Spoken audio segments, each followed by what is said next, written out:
Sabían decir antes, que llueva, la vieja está en la cueva, los pájaros cantan, ¿cómo es? La, la bruja se levanta. La bruja se levanta. Estamos aquí con Efraín Aguayo y me había olvidado de este refrán conocido, esta frase conocida antes. O si no sabían decir los abuelos, te acordarás, Efraín, San Isidro Labrador, Viste las aguas. quite el agua y pon el sol. Ajá. ¿Cómo estás, Efraín Aguayo? Dialogamos con Efraín Aguayo Rivadeneira, distinguido ciudadano macabeo. Ya vamos a hablar de sus facetas de vida para esta programación de Mágico TV Canal 2. Gracias por recibirnos aquí en este paradisíaco lugar. Gracias en primer lugar, William, bienvenido. Como tú dices, aquí en Pilcuay, una zona bastante paradisiaca, un contraste entre lo que es la ciudad, el campo, un poco ya la parte del bosque primario, secundario. Parte de mi vida, de la niñez y juventud lo hice aquí en este lugar denominado Pilcuay, y pues acá a los años, luego de mi jubilación en el magisterio, he regresado a hacer un poco lo que es el ambiente del turismo, de la construcción turística y el sano esparcimiento con la familia. Pilicuay tenía una gran connotación en la antigüedad.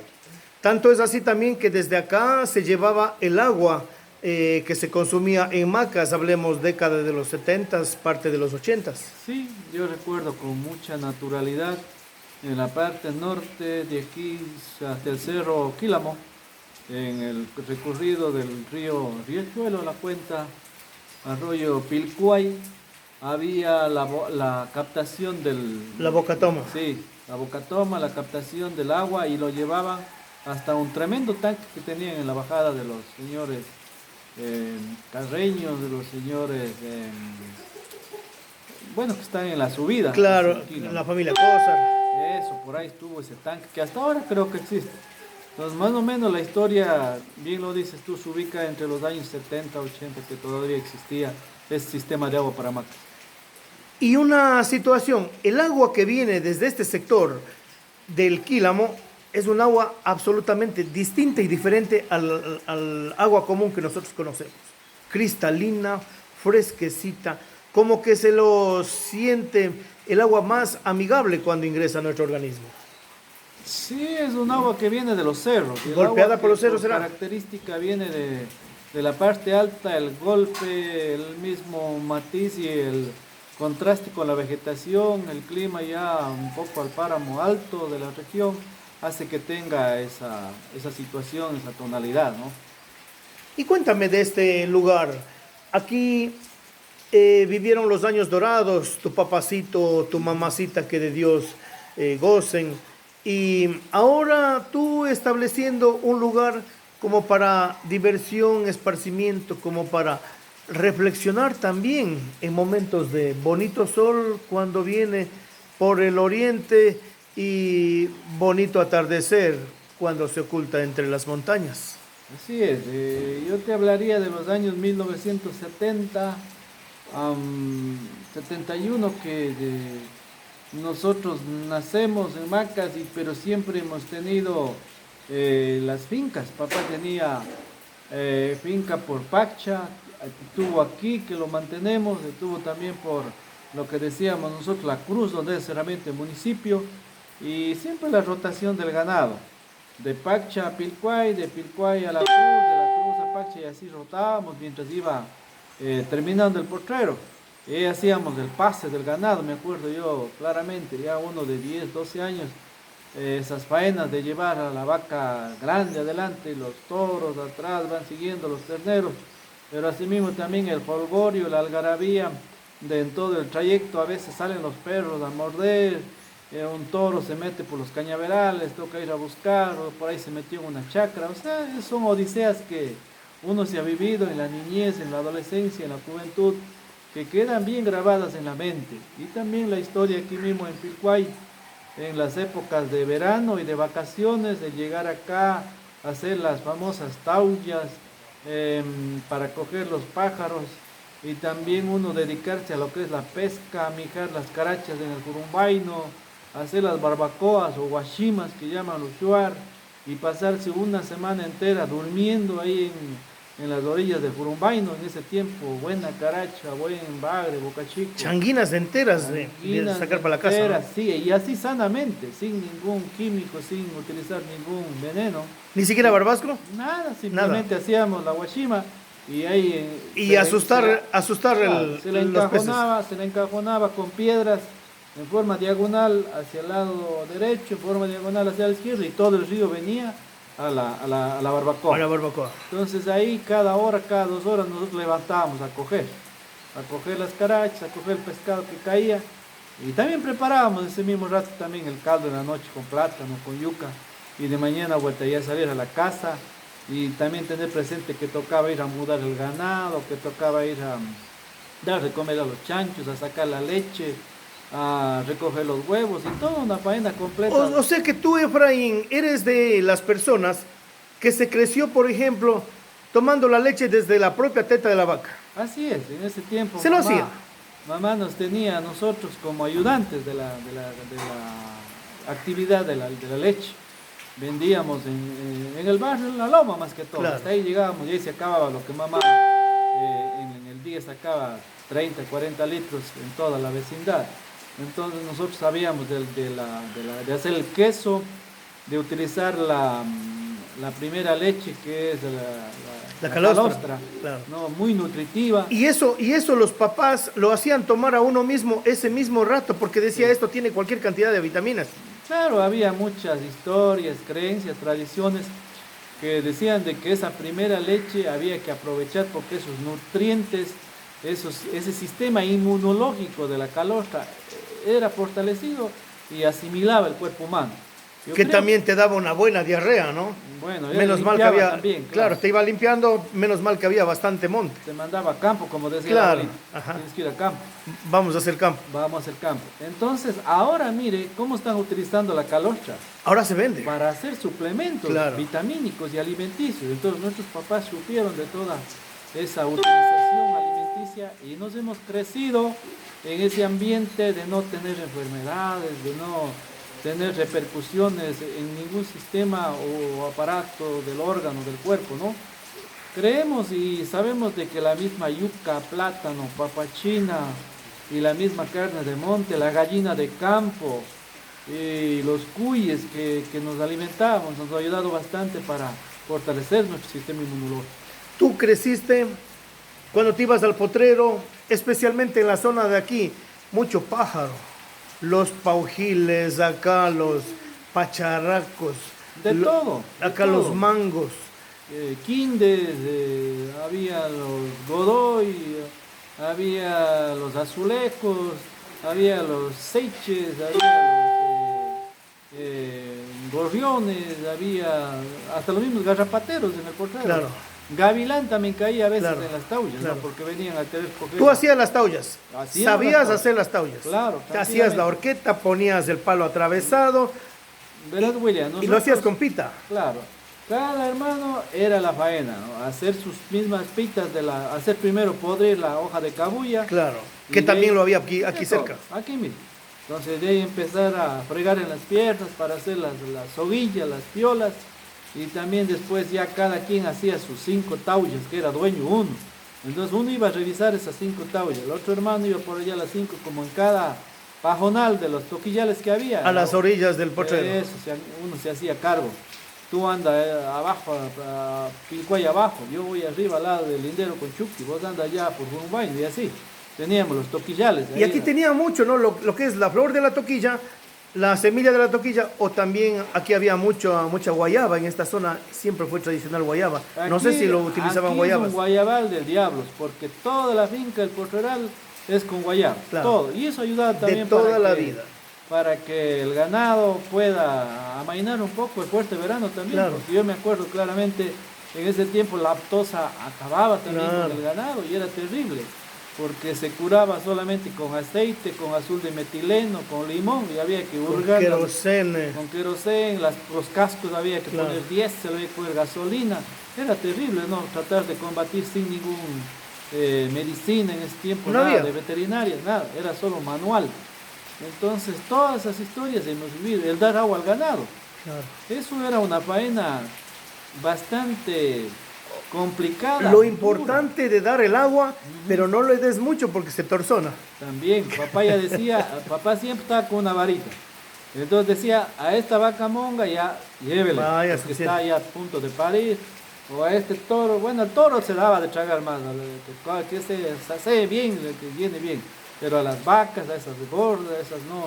Ya papá ya sabía, ya veía el tanto que tomaban, decía, este ya lleva nomás. Así no está con una vara le daba en la cabeza para que ya vayan llevando. Torzona, nosotros decíamos, cuando toma mucha agua y esto le hace daño al organismo, en el caso de los bovinos tienen el librillo, ese Claro. librillo como que se pega por mucha agua. Sí, a veces decía papá, torzonado, muerto, torzonado, Ajá, decía. ajá. Entonces también tiene que ver con ese exceso, güey. También, Claro, el ¿cierto? exceso de agua. Ajá, y los solazos que cogía también. Solazos, más sal. Ya, entonces la historia de dar aguacela era primerito de mañana de cargar la paila de bronce, esa paila grande. Claro.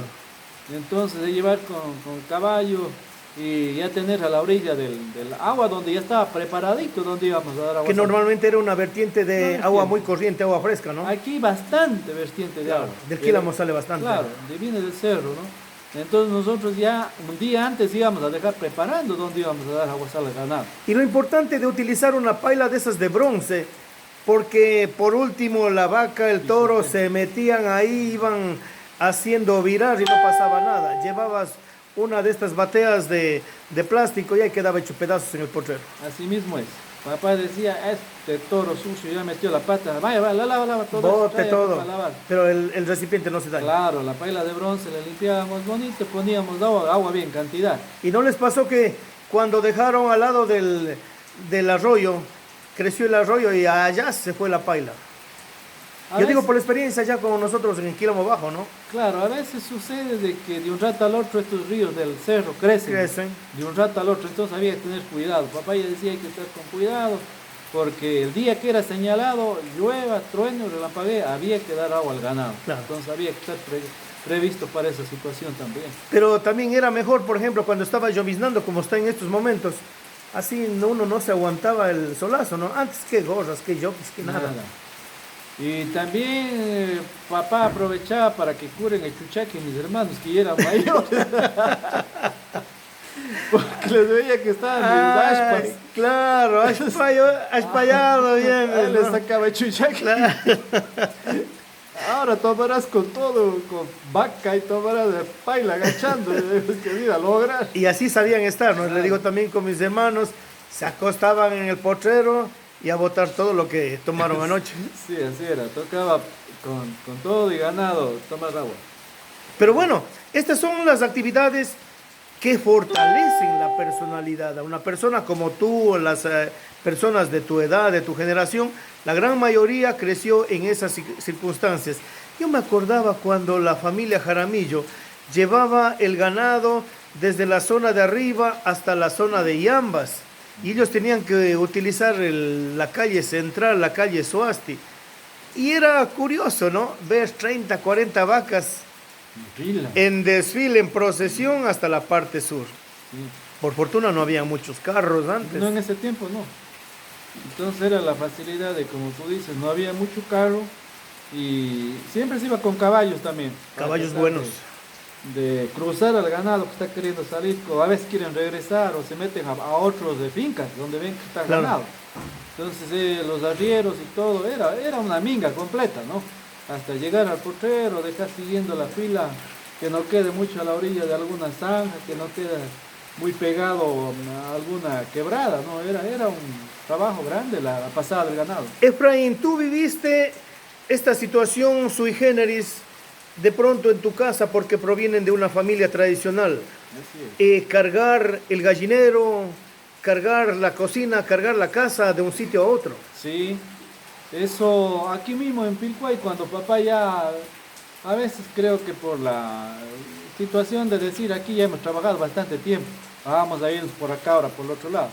Como aquí papá siempre tuvo 50 hectáreas en este sector, entonces él decía ya vamos a ir por Y la tal tierra se lado. volvía ociosa. Ociosa creo, vamos a hacer en otro lado para ahí trabajar, entonces había que hacer el traslado el cargue de la troja que decíamos, y nos ubicábamos en otro lugar. Sí, hemos vivido eso mismo los gallineros, cuando a veces, bueno, no había mucho la plaga, pero sí había el jumbumbe. Un jumbumbe, un tigrillo. Jumbumbe, tigrillo, buen Tigrillo. tigrillo. Aquí esta zona, leopardos y tigres inclusive. Sí, sí. Bajaban desde la zona del abanico. Buenos, buenos. Papá una vez mató, y me acuerdo claramente, él puso la trampa en el gallinero, Ujú. porque el tigrillo venía y acababa con la Claro, con la una noche gallina. te deja sin gallinero. Sí, entonces papá ya sabía más o menos el camino del tigrillo y ponía la trampa. Él ya con el geme que decían, o el medio geme o dos gemes, ya medían a dónde le va a dar al pecho. Al pecho. Entonces ponían la carabina o la escopeta, y ya en la noche era tan el tiro. Entonces papá, me acuerdo, una noche dijo, ya cayó. Me acuerdo, mis hermanos mayores, ellos salieron y vieron que el tigre había estado moribundo. Entonces fueron con una soga, yo todavía guambra, fueron con una soga y le guindaron en un árbol de caimito para que termine de morir él, porque los animales eran una plaga. Lo mismo Claro. para los terneros, Claro. acababan a los terneros recién nacidos, cargaban y les comían adentro en el monte. Entonces son situaciones que uno se ha vivido y que quedan en la historia, en la mente de uno como tradiciones, ¿no? Como, Cacerías en esta zona tiene que haber Sí. habido mucho venado, por ejemplo. La danta, la gran bestia que decimos. Las manadas de sajinos tienen que haber venido por acá. sí, yo me acuerdo a mis tíos, de Menegildo, Severo, a Antonio, aquí haciendo las jornadas también de cacería, cazando venados, la danta, sajinos, guantas, armadillos de mañanita a las 5 Claro. de la mañana con buenos perros cazadores. Había los perros armadilleros, lumucheros, guatuceros, eran preparados para diferente cacería. Y esos en la casa, cuidado, no me topes. Uy, No ay, ay, le esos trates mal, perros, comida especial. esos perros, si no estaba del dueño de casa, ahí podían acabar a una persona que llegaba Claro. de repente, un foráneo. Entonces, perros eran bien, bien bravos, yo recuerdo claramente. Y también hemos vivido la época de la miel, porque nosotros hacíamos de cultivar la caña, Tenían trapiche. claro, con trapiche de madera, y los caballos eran ya moledores, sabían. Teníamos una yegua que era exactamente ya experta en moler. Los jóvenes a arriar al caballo. Claro, arriar, primeramente había que tener ya el día anterior ya cortado la caña.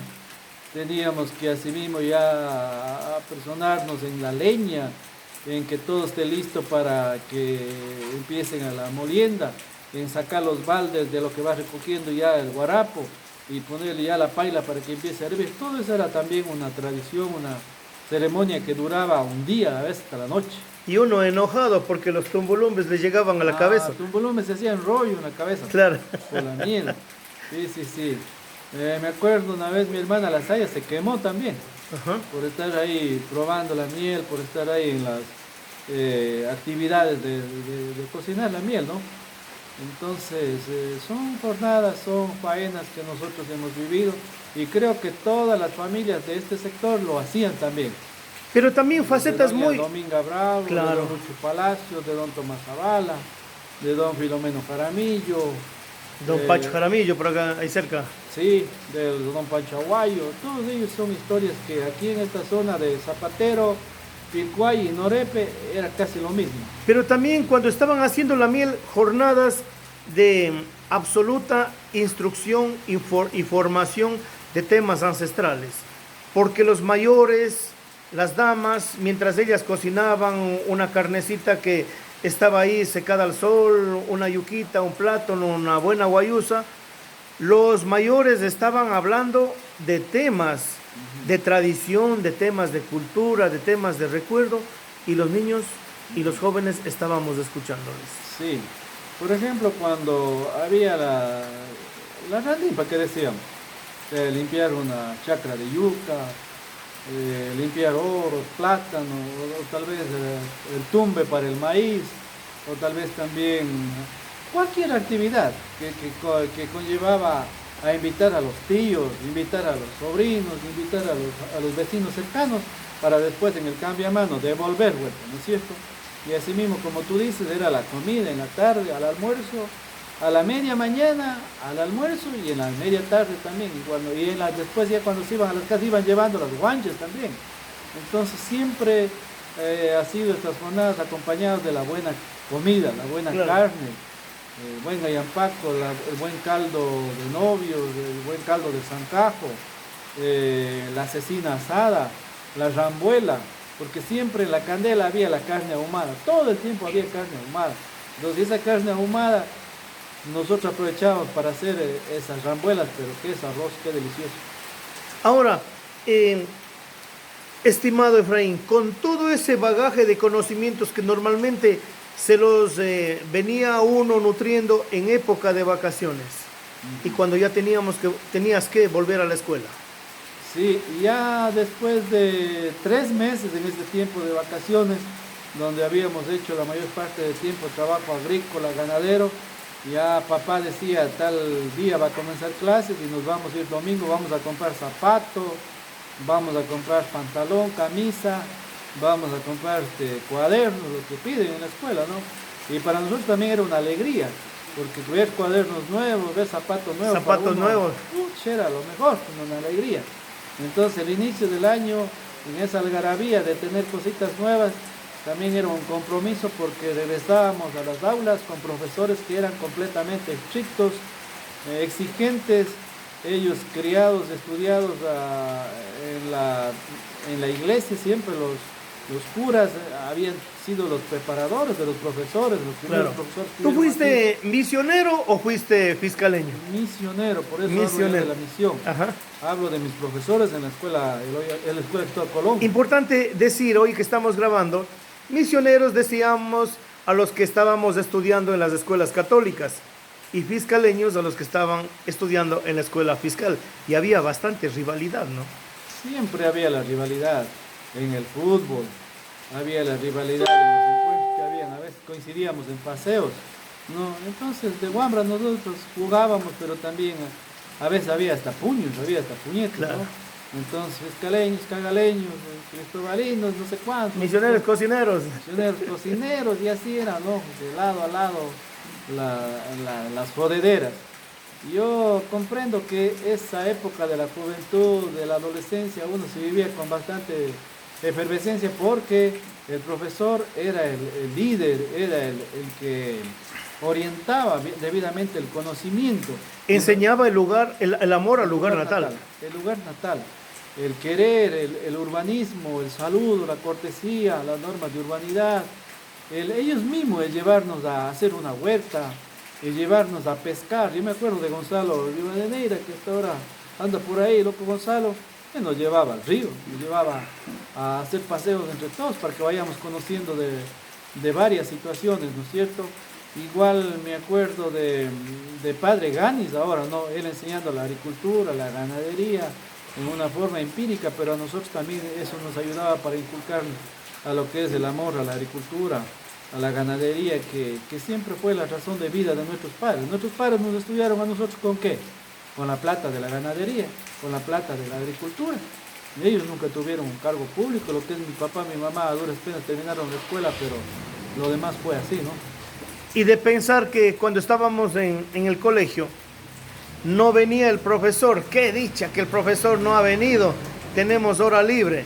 Y cuando asomaba don Ganis, soy padre Ganis, asomaba a la puerta, a ver, présteme un libro. Ajá. Leí el libro y empezaba a dar la clase, a veces con mayor sapiencia que el profesor titular. Porque él era un todólogo. Él era un todólogo y había estudiado y sabía muchísimo. Sí, es una eminencia. Yo confío mucho en esa sapiencia que el padre Ganis ahora inculcó en la mayoría de generaciones del Don Bosco, y ahora estamos muy agradecidos, ¿no? De todo ese conocimiento, de toda esa tradición, de toda esa forma de vida que él dejó para nosotros.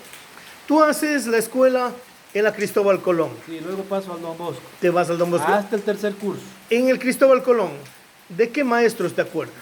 En el Cristóbal Colón, bueno, en el jardín con la doña Pinada Madero, Piedad, ¿no? Doña Piedad Madero. Piedad Madero, que en paz descanse. Ahí era el único jardín que había, ¿no? El único jardín. El único jardín.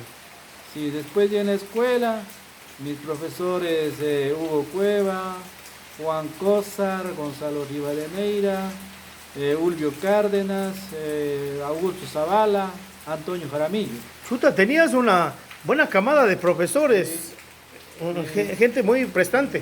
Muy preparada y también, como se dice, que tenían vocación, porque ellos se jubilaron siendo docentes y hasta ahora algunos continúan, me parece, ejerciendo una que otra función relacionada con la educación. Entonces nosotros sí hemos sido formados por verdaderos maestros. Pasas al Don Bosco y allí ciclo básico en el Don Bosco. Ciclo básico allá ya con Patricio Capello, que estaba Guambre. Patricio Capello, recién llegado, 20 años. Sí, estaba Doña Magdalena, Don Iván Arcos, Humberto Orejuela, Doña Dolores, Doña Lola Chica, Doña Lola Chica, Doña Elisa Mancheno, tiene que haber, ya tiene que haber estado. Don Gil Ortiz también. Gil Ortiz, claro. Mario Rivadeneira, mi primo. Don Luis Lozada. Don Luis Lozada. ¿Quién más estuvo por ahí? Ganis, el de siempre. Ganis, ¿no? Claro, estaba siempre. También el Quiro, el doctor Quiro. Al doctor Quiro, claro. Sí, también estuvo el dibujo técnico. Ajá. Entonces, llegó Bolívar Vega también, me acuerdo. Bolívar. Don Tuco. Tuco López Era para profesor opciones de prácticas. claro.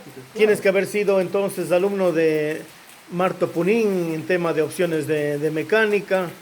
Así es. Y de Sor Teresa Díaz. Después llegó también el Chaleco, que decían, el claro. inglés, ¿no? Ajá. Chaleco Salazar. Chaleco Salazar. Sí, Chaleco Salazar. Lindos profesores. Buenas gentes. Buenas gentes, claro. Y termina ciclo básico y luego. Termino ciclo básico y la camada de mis hermanos mayores ya estaban ejerciendo la docencia y otros estaban terminando la docencia. Ajá. Entonces papá dijo que la mejor opción para mí era también ser maestro. Porque no hay que estar batallando mucho para conseguir empleo. Correcto, porque ya sales con el título y te vas a trabajar. A donde te manden, hijo, aquí no hay que estar cogiendo. Entonces así fue. Te fuiste al instituto que ya en ese tiempo tenía ciclo básico. El instituto que ya tenía cuarto, quinto y 2 de bachillerato. Sí, allá profesores ya Mariana González,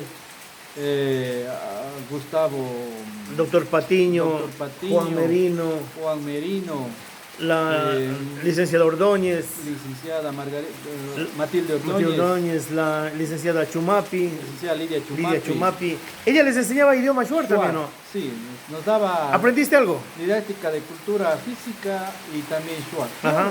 Sí, aprendí shuar también. Ah, ¿verdad? Dime unas palabras en idioma shuar. Idioma shuar, ¿qué te diré? Pengereiti. Ajá. Bueno. Oaxasta. Oaxasta, ven, un asiento. Vinitia. Macas guaje, Macas guaje, ajá. Sí, ¿no? Así. Había también diálogos, canciones. Claro. Ya con el tiempo se van olvidando. Padre Pino, inolvidable, ¿no? Padre Pino, un hombre Jaime de la Torre. Padre Pino dedicado al deporte, al básquet. Claro. Él en toda lo que es promoción. Sí. Tú estuviste entonces cuando se intentó cerrar el instituto por parte del ministro Alfredo Vera. Y hoy empezaron a cerrar. Ajá. Entonces me acuerdo también de Jaime de la Torre, un hombre, pero plata y persona con doctor Patiño. Especialmente en el ámbito deportivo. Para el fútbol. Claro. El fútbol. Justo llegó también después Galo Bonito. Ajá. A mí, ¿no? Entonces, gente que dio todo el tiempo, como digo, plata y persona para que el instituto también haya sido nombrado en ese tiempo en el fútbol, en el básquet, hayamos ganado campeonatos a nivel regional, con los cantonales, de los intercolegiales que había, y hemos también representado a la provincia en diferentes... y el famoso club instituto que participaba en el campeonato Macabeo, ¿no? Campeonato normal, en el claro, campeonato en ascenso y en la Serie A que estaban ustedes. Y la Serie B también. Sí, recuerdo también a don Telmo Rivadeneira, Popular Playo, claro, que el Playo. estaba él acompañando al equipo, ¿no? Entonces, gente que uno se le recuerda con mucha gratitud, don Iván Arcos. También, Iván Arcos, que ya pasó al instituto también. Pasó al instituto y un gran caballero, un gran profesor. Terminas tú el bachillerato, entras a superior, te gradúas de docente. ¿A dónde te mandan a ejercer por primera vez? Bueno, yo termino la preparación superior para docente en Shell. Termino en el Camilo Gallego Domingo, el número 33 de Shell. ¿Por qué te fuiste a la Shell? Porque son situaciones de la juventud en ese tiempo.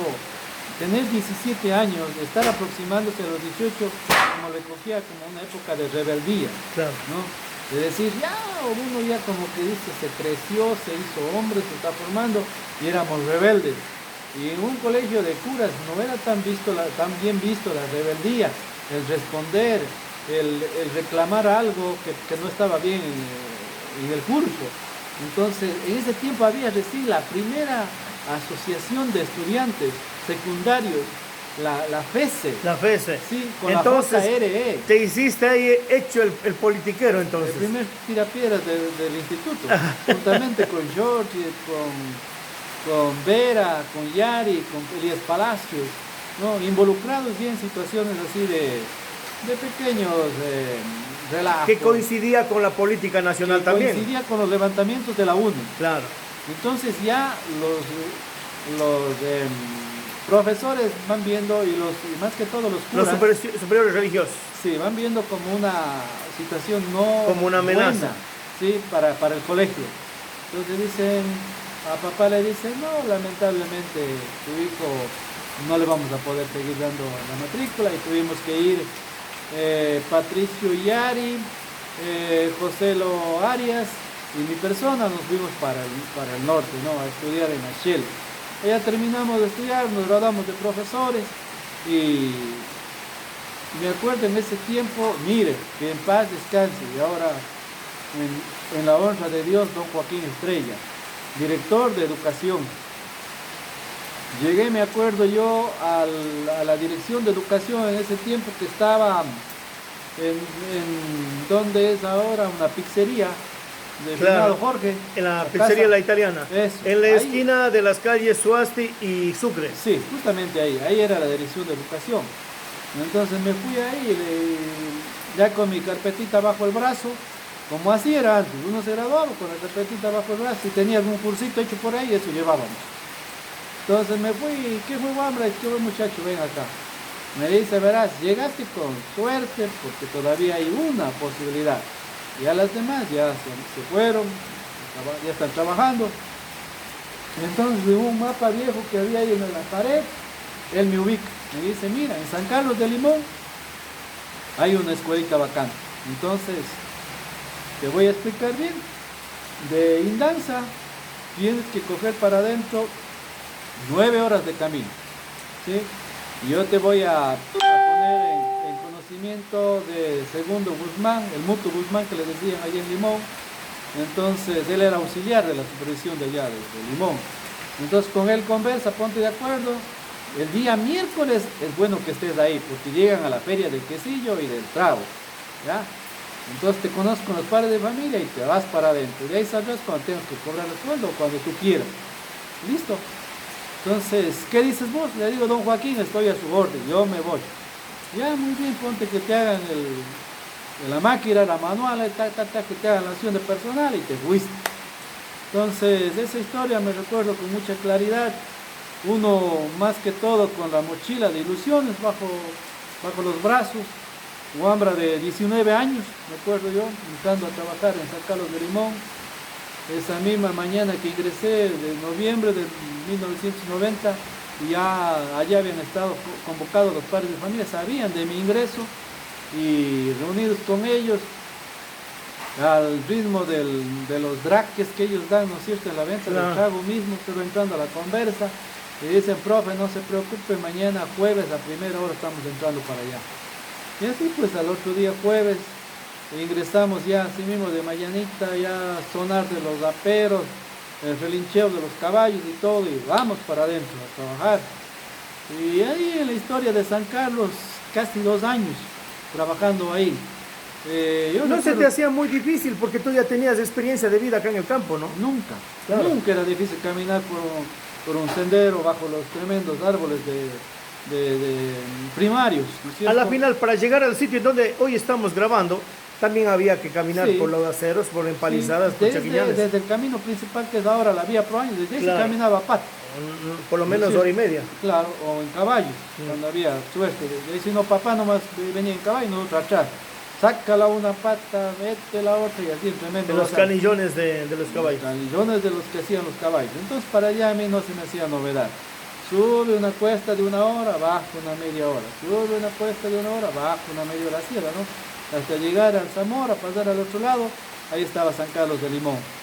Hermosas historias con los padres de familia, que la mayoría de allá de San Carlos, en ese tiempo pertenecía a Limón Indanza, ahora pertenece a San Juan Bosco. Gente de la sierra, son gente muy, muy buena.